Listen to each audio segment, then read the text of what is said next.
High বন্ধু, শুভ নববর্ষের এক রাশ শুভেচ্ছা। আর আমার বন্ধুদের জন্য রইল বুক ভরা অনেক অনেক ভালোবাসা। একটি বছর যেন হাসি খেলায় জীবন কাটে। আমি আজকে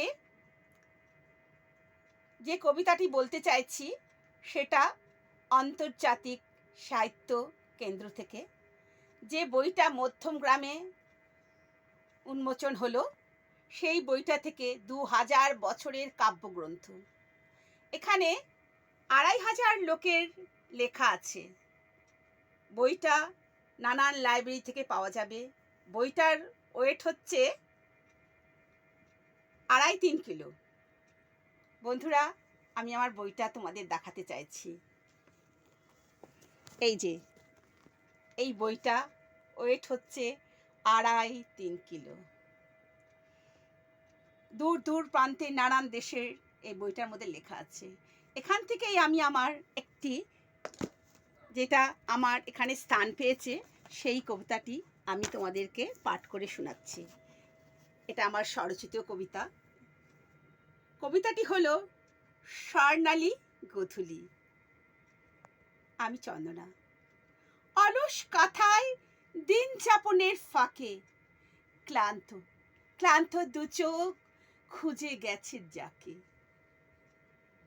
অসময়ে শীতল বৃষ্টি ভেজা সেই পথে হঠাৎ হঠাৎ দেখা পেলাম তাকে। বেলা শেষে লজ্জা ঢাকায় আলো, পরিচয়ের পালা শেষ হলো।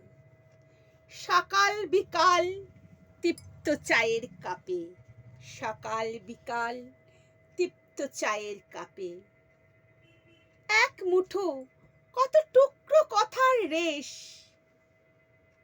দুই পাড়ার কয়েক যোজন দূরে, যদিও তাদের এক শহরে বাস।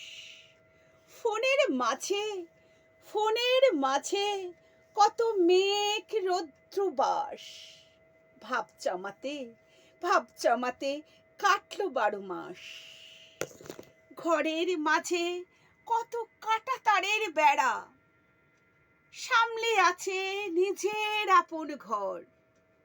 চীনের প্রাচীর কঠিন পাথর ঘেরা, তবুও বুকের মধ্যে উঠল কেন ঝড়।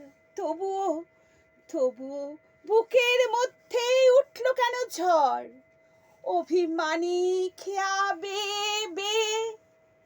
কথার ব্যথায় কাটলো 12 মাস। কষ্ট কঠোর বেড়ার আগল ছেড়ে ভালোবাসায় এখন এক মনেতে বাস। আমরা দুজন এক পাড়াতেই থাকি, এক বুকেতে জমাট হাসি কান্না, মাঝখানেতে নকশি কাঁথার ফাঁক। এই পৃথিবীতে স্বর্ণালী গোধূলি সত্যি সত্যি আমি তাকে ভালোবাসি। এই পৃথিবীতে স্বর্ণালী গোধূলি সত্যি আমি তাকেই ভালোবাসি। নমস্কার বন্ধুরা, এক রাশ ভালোবাসা, শুভ নববর্ষের শুভেচ্ছা সহিত আমি চন্দনা।